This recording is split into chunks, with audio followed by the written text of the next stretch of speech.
Hey everyone, this is me Damaskar and welcome back to my YouTube channel again India Post Office GDS Corner. Hope you guys are doing very well. So as you all know कि मुझे department of post में as a GDS काम करते हुए 3.5 साल से ज़्यादा time का हो गया है एक्सपीरियंस मेरा। और काफ़ी सारी डिमांड आ रही थी कि मैम अपने एक्सपीरियंस पे वीडियो बनाओ कि आपका ये जो टाइम रहा है एज अ GDS BPM क्या एक्सपीरियंस रहा है मेरा, क्या क्या अप्स एंड डाउन्स मुझे देखने को मिले। और उसी के साथ काफ़ी ज़्यादा ये पूछा जाता है कि आपने एज अ GDS ज्वाइन क्यों किया, इसके पीछे का रीज़न क्या है और इसका जो डार्क साइड है। आपको पता है कि हर जितनी मैंने वीडियोस डाली हैं सबके नीचे आपको एक ऐसा कमेंट देखने को मिलेगा, वर्स्ट जॉब, डार्क सीक्रेट्स के बारे में बताओ, जो भी है वट एवर नेगेटिविटी।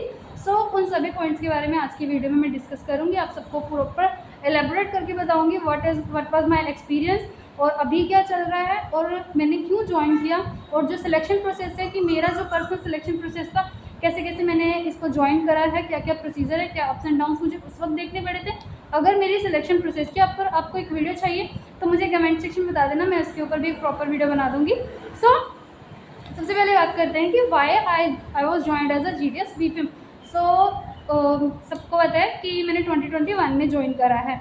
जो मेरी ग्रेजुएशन है वो 2021 में ख़त्म हुई थी। तो ये डाउट भी क्लियर हो जाएगा बहुत लोगों का, जो लोग ये समझते हैं कि मैं कोरोना पास आउट हूँ या मैंने कोरोना के टाइम पे 10th पास आउट किया। ऐसा कुछ भी नहीं है। I was done with my 10th इन 2016, जब कोरोना का दूर दूर तक नहीं पता था। तो जो मेरे मार्क्स हैं 96.75 वो मैंने खुद की मेहनत से पढ़ के दिन रात जाग के लिए हैं, उसमें मेरे कोरोना का कोई योगदान नहीं है। ठीक है, ये क्वेश्चन आपका क्लियर है। और सेकेंडली चीज़ कि जो GDS में आने का रीज़न ये था कि उससे पहले कोई भी मुझे अवेयरनेस नहीं थी। मैं 18 से प्लस से 18 जब नहीं मैंने किया था, मैं 17 की एज में थी, तब से मैं सर्च कर रही थी कि गवर्नमेंट जॉब्स वगैरह, क्योंकि मैं शुरू से ही फैमिली को सपोर्ट करना चाहती थी। बिकॉज मैंने फाइनेंशियल ग्रजेस देखे अपने घर पे, फाइनेंशियल प्रॉब्लम्स देखी हैं। तो मेरे को ऐसा था कि मैं अपने पेरेंट्स को सपोर्ट करूँ, फैमिली को सपोर्ट करूँ, तो एटलीस्ट स्टार्टिंग में कहीं से भी करूँ।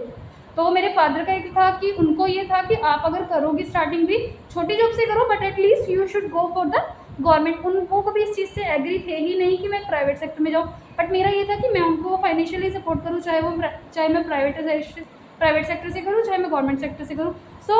उनकी इस अप्रोच के बाद कि you should apply for the government, 18 complete होने से पहले मैंने काफ़ी सारे सेक्टर्स को सर्च आउट करा। मैंने SSC के बारे में उस टाइम देखा, मैंने बैंक्स के बारे में देखा, बिकॉज मैं BCom स्टूडेंट थी उस टाइम पे। मैंने बैंकिंग का देखा, बट उसमें जो एज क्राइटेरिया था वो 21 का था, और जो हमारा UPSC का है वो भी 21 का है। तो मैंने SSC साइड का देखा कि SSC वॉज अ गुड। तो उस टाइम मैंने कुछ टाइम SSC की प्रिपरेशन करी थी, बट उस टाइम वो होल्ड पे चली गई बिकॉज अचानक से लॉकडाउन आया। जब मेरा एग्ज़ाम था तो वो लॉकडाउन में हुआ, लॉकडाउन की वजह से उस दिन का एग्ज़ाम ही कैंसिल हो गया, और जो उसकी नेक्स्ट डेट आई वो मेरे ध्यान में नहीं थी, ना मुझे ये पता चला कि नेक्स्ट अपडेट क्या आई है। उस वजह से मैंने उस टाइम का एग्ज़ाम दिया ही नहीं।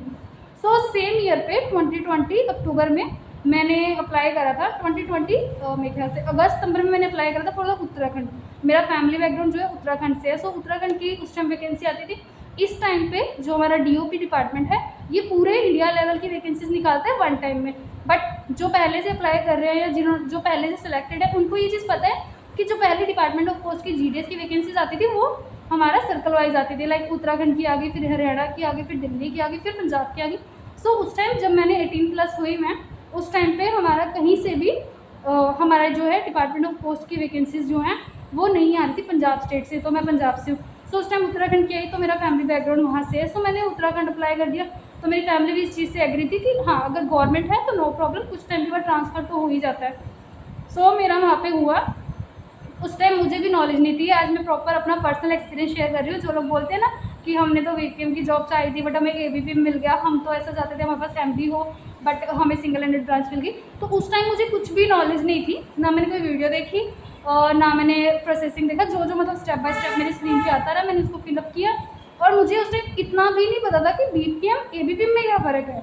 मुझे ये नहीं पता था कि कैटेगरी देख के भरना है, बट मैंने अपनी तरफ से 100% अपना बेस्ट किया, क्योंकि मुझे सिर्फ सिलेक्शन चाहिए थी। मैंने सारी जगह जितनी थी हमारा उत्तराखंड में, देहरादून में मैंने सारी फिल आउट कर दी वहाँ की, देहरादून डिवीज़न की। उसके बाद मेरा सिलेक्शन हुआ था, मेरे को एग्जैक्टली नाम नहीं याद आ रहा, सर से नाम था, ओके, सोलान, हाँ सोलान एक BO है। अगर उत्तराखंड, देहरादून, सोलान BO के आसपास से कोई देख रहा है तो कमेंट सेक्शन में बता देना इस टाइम वहाँ पे ABPM कौन है।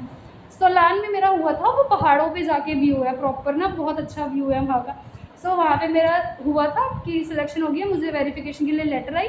सो लेटर आने के बाद वो लेटर मेरे घर तक नहीं आई, बिकॉज एड्रेस जो आपको पता है ना, जो हमारे डिपार्टमेंट ऑफ पोस्ट का आप ऑनलाइन फॉर्म भरते हो, वहाँ पे हाउस नंबर मांगते हैं, स्ट्रीट नंबर मांगते हैं, बट मुझे ये नहीं पता था कि इसी इतने से फॉर्मेट में मेरे को अपना प्रॉपर एड्रेस डालना है, लोकेलिटी, एरिया, स्ट्रीट नेम, अपना लैंडमार्क उसी में डालना है। उस टाइम नहीं थी इतनी नॉलेज, तो वो नहीं डाला, इस वजह से वो लेटर मेरा जो है इंटीमेशन लेटर घर पे आके वेरिफिकेशन के लिए चला गया। इस टाइम पे बहुत एडवांस हो गया डिपार्टमेंट ऑफ पोस्ट कि आपको मैसेजेस डाल रहा है, आपको मेल्स डाल रहा है। उस टाइम पे ये चीज़ें नहीं थी। 2020 में लॉकडाउन जस्ट ख़त्म हुआ था, तो उसके बाद क्या हुआ कि मेरे पास जब नहीं आया तो मेरे जो फैमिली है वहाँ पे, मेरे मामा जी हैं, मेरे नाना जी हैं, तो उनको मैंने वो चीज़ बोली कि मेरा वहाँ पे हुआ है, लिस्ट में मेरा प्रॉपर नाम है, बट इतना टाइम हो गया मेरे को, 1-1.5 महीने से ऊपर हो गया, मेरे को अभी तक लेटर नहीं आया, तो आप अपडेट पता करवा दो। तो वहाँ के एसएसपी सर से जब हमारी बात हुई तो उन्होंने बोला एक प्रॉपर एड्रेस भेजो, उनको प्रॉपर एड्रेस लिखवाया और 1 हफ्ते के अंदर मेरा जो है वेरिफिकेशन के लिए एक लेटर आ गई। देन उस लेटर को लेके मैं अक्टूबर में गई थी वहाँ पे वेरिफिकेशन करवाने, और वेरिफिकेशन जब मैं करवाने गई तो मुझे ये चीज़ पता चली कि एबीपीएम तो मैं सिलेक्ट हो गई थी, बट मुझे ये नहीं पता था कि एक्चुअली में एबीपीएम का वर्क प्रोफाइल क्या है।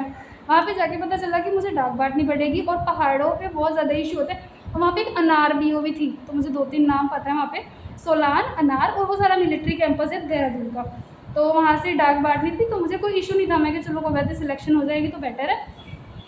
तो मेरी फैमिली भी हैप्पी थी, बिकॉज फाइनेंशियली सपोर्ट मैं कर पा रही थी, और मुझे ये था कि चलो हम फर्स्ट स्टेप चढ़ते हैं ना, तो बहुत सारे लोग कमेंट सेक्शन में ये चीज़ बोलते हैं कि आपको क्या ज़रूरत है, आप एक अच्छी पोस्ट पे जा सकते हो, अच्छी जॉब के लिए अप्लाई करो। ज़रूर हर एक बंदा करता है, बट जब फर्स्ट स्टेप आपको दिखता है ना कि आप कुछ कर पा रहे हो, तो मेरे को ये था एटलीस्ट मैं कुछ नहीं कुछ तो स्टार्टअप तो करूँ, क्योंकि मैं उस टाइम एक स्टूडेंट ही थी, लास्ट ईयर मेरा चल रहा था। तो मैंने उस टाइम के लिए वेरिफिकेशन के लिए सब कुछ प्रोसेस हुआ, मेरे ओरिजिनल डॉक्यूमेंट सबमिट हुए, 1 महीना हुआ, 1.5 महीना हुआ, 2 महीना हुआ, कोई अपडेट नहीं आ रही थी वहाँ से, कि कुछ नहीं पता था कि क्या होगा क्या नहीं होगा।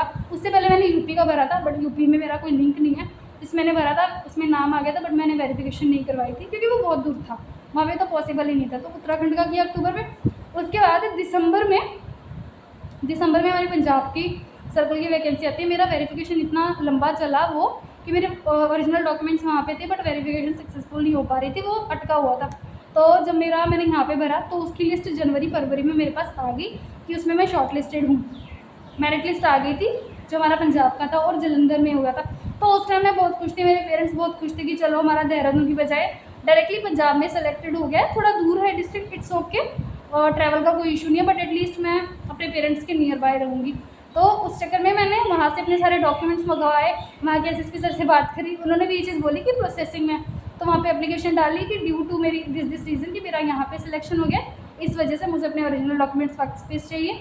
तो मेरे ओरिजिनल डॉक्यूमेंट्स आए, मैंने यहाँ पे वेरिफिकेशन करवाई, और यहाँ से मैंने अपना सारा जर्नी स्टार्ट किया। सिलेक्शन प्रोसेस का अगर जर्नी जानना है कि general process step by step कैसा रहा, उसके लिए तो आपको मुझे कमेंट करना पड़ेगा, मैं उसमें आपको बता दूँगी कि मेरा पर्सनल एक्सपीरियंस क्या रहा अपना सारा प्रोसेसिंग का। तो उसके बाद रीज़न मेरा ये था ज्वाइन करने का, वो मैंने बता दिया कि मेरे को फर्स्ट स्टेप चढ़ना था, क्योंकि मेरी फैमिली में मेरे नियर बाय जो है वो एक ऐसा इन्वायरमेंट था, लाइक पढ़ो गवर्नमेंट जॉब करो, बट वे नहीं था कौन सा एग्ज़ाम दो, कहाँ से करो, कहाँ से प्रिपरेशन करो, कौन सी पोस्ट का किस लिए देना है, तो उस चीज़ की नॉलेज नहीं थी। डिपार्टमेंट ऑफ पोस्ट में आने के बाद मुझे अब ये चीज़ें पता है कि एसएससी भी कुछ होता है, सीएचएसएल कुछ है, सीजीएल कुछ है, और now I am 23।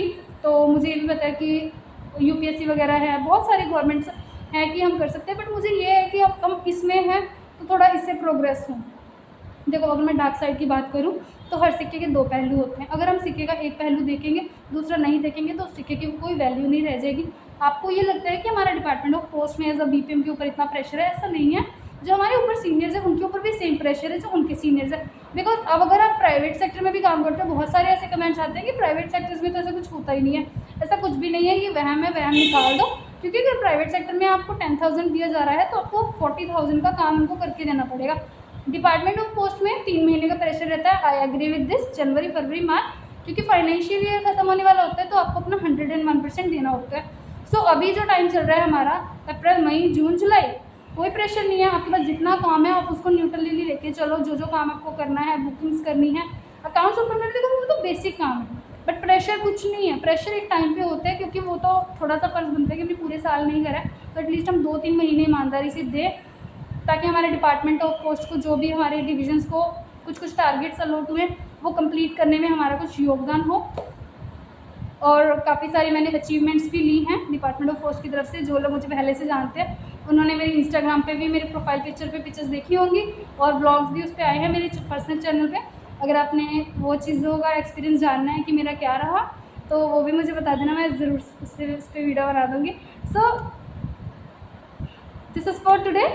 I think video बहुत ज़्यादा लंबी हो गई अपना एक्सपीरियंस बताते बताते कि मैंने क्यों सिलेक्शन ली और मेरा कैसे कैसे प्रोसेस रहा है।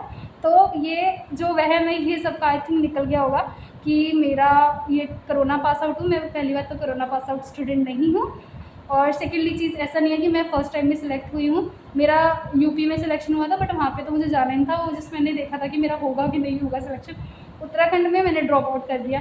देन मैंने पंजाब में आके सिलेक्शन ली। That's it. Hope this video is helpful for you. Video अच्छी लगी तो वीडियो को जरूर से लाइक करना, कमेंट सेक्शन में अपने क्वेश्चन ड्रॉप आउट करना, नेक्स्ट वीडियो किस टॉपिक पे चाहिए जरूर से बताना। मिलते हैं next time with new topic with new video. तब तक stay safe, stay tuned and best of luck for your future, and thank you so much for watching. Thank you, bye.